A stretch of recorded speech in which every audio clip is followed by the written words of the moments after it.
Welcome to This Explainer. Today, we're diving into a truly fascinating cosmic riddle. We're going to connect the incredibly intricate systems of ancient astrology to an epic, world-ending mythological tale of a massive deluge. I know it sounds like two completely different worlds, right? But as we unpack the layers today, you're going to see how brilliantly, and I mean brilliantly, they overlap. So here's the big question guiding our entire journey today. Why on earth is the astrological planetary node as Ketu so deeply connected to Lord Vishnu's very first incarnation, the Matsya, or fish avatar? To figure this out, we're going to look at two distinct clues. We'll break down the precise astrology of Ketu, and then we'll dive right into the legendary apocalyptic tale of a giant fish saving the world.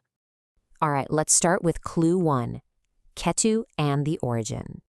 In the ancient astrological system, the sky is divided into 27 nakshatras, basically lunar mansions. Out of these 27, the planetary node Ketu commands exactly 3 of them, Ashwini, Magha, and Mula. Now, I really want to draw your attention to those names because they hold the secret here. The word Mula literally translates to root. That tells us right away that Ketu acts as the foundational root of everything. And even more importantly, look at Ashwini. Ashwini is the very first nakshatra in the entire sequence. It is the absolute beginning, the starting line. So right off the bat, we're seeing Ketu govern the absolute start of the astrological cycle, acting as the root from which all things grow. Moving right along to clue 2, Ashwini and the spark of life. To really understand this Ashwini nakshatra, we have to look at where its name actually comes from. It originates from the Ashwini Kumaras. According to the ancient texts, these are the twin sons of Lord Surya, the sun god. But it's their role that's truly captivating. The Ashwini Kumaras serve as the divine physicians. They are literally the doctors of the gods. This introduces a really fascinating underlying theme of healing, health, and most importantly, bringing forth life. Just think about the fundamental role of a doctor in our own lives, right? Especially at the very beginning, when a new child is about to be born. On the exact night of delivery, expected parents consult a trusted doctor. They seek out that medical expertise to ensure the baby is delivered safely into the world. It is the doctor's specific job to facilitate that incredible transition. Well, the Ashwini Kumaras represent exactly this concept, just on a massive cosmic scale. They're the divine force overseeing the spark of new life emerging into existence. So what does this all mean for Ketu? In astrological terms, Ketu is often associated with a sense of emptiness, an ending, or a total void. But when we connect it back to the Ashwini Nakshatra and these divine physicians of birth, we realize it's not just an empty, dead space. Not at all. It is specifically a void from which an entirely new creation is about to begin. It's exactly like a blank canvas, right before the very first stroke of paint is applied. Okay, shifting gears now to clue 3, the legend of the Matsya avatar.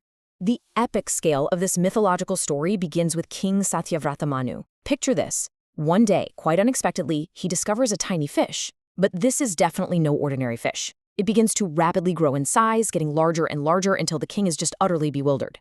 At that exact moment, the giant fish reveals his true identity. He is none other than Lord Vishnu himself. And Vishnu has appeared with a terrifying warning. A Mahapralaya, a great deluge, basically an absolute apocalypse of water, is coming and it's going to destroy absolutely everything in the world.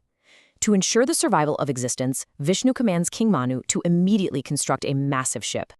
Which brings us to clue 4, surviving the great deluge. King Manu follows the divine instructions, but obviously he can't just save himself, right? He has to pack the ultimate survival kit for the next phase of existence. So, King Manu boards the vessel, bringing with him essential medicinal herbs and the vital seeds of plant life. He gathers various species of animals and birds, and, crucially, he brings aboard the Saptarishis, the 7 great sages who are the keepers of ancient wisdom. He is literally loading the ship with the essential, fundamental building blocks of life, nature, and knowledge, the whole shebang. And then the Mahapralaya hits. The flood begins, bringing about the total destruction of the old world. Everything is just swallowed by water. But amidst all that chaos, a breathtaking cosmic journey takes place. Lord Vishnu, still in the form of a colossal fish, uses the great cosmic serpent Vasukanath as a massive rope. He ties the serpent to the ship and literally pulls King Manu and his cargo through the raging, apocalyptic waters. He guides them relentlessly until, eventually, the Mahapralaya subsides.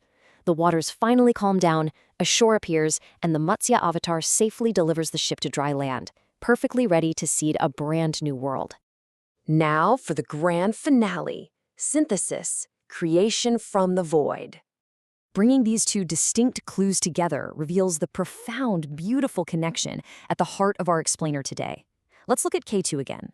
Ketu represents an absolute void, an ending that immediately transforms into the spark of a new beginning through the Ashwini Nakshatra, those divine doctors facilitating the birth of life.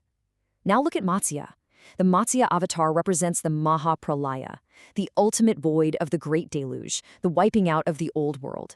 But from that devastating emptiness, the fish pulls the seeds of life to a new shore, marking the beginning of a brand new civilization, a new yuga. Both the astrological planet and the mythological avatar perfectly symbolize the exact same concept, the emergence of new, vibrant life from an overwhelming emptiness. It's absolutely brilliant. And to add an incredible layer to this ancient wisdom, just consider the biological reflection here for a second. If you look through the lens of modern biology, we know for a fact that all life on Earth originally began in the water, evolving from aquatic creatures. It is incredibly fitting then that Lord Vishnu's very first avatar, the avatar that literally restarts life and civilization itself, is an aquatic creature, a fish. The ancient myth perfectly, and I mean perfectly, mirrors our modern understanding of biological evolution. Which leaves us with a truly fascinating question to ponder. If a seemingly obscure astrological node and a dramatic mythological tale of a giant fish are actually brilliant, interconnected metaphors for the genesis of life, perfectly echoing biological truths, what other ancient stories are waiting to be decoded? What other cosmic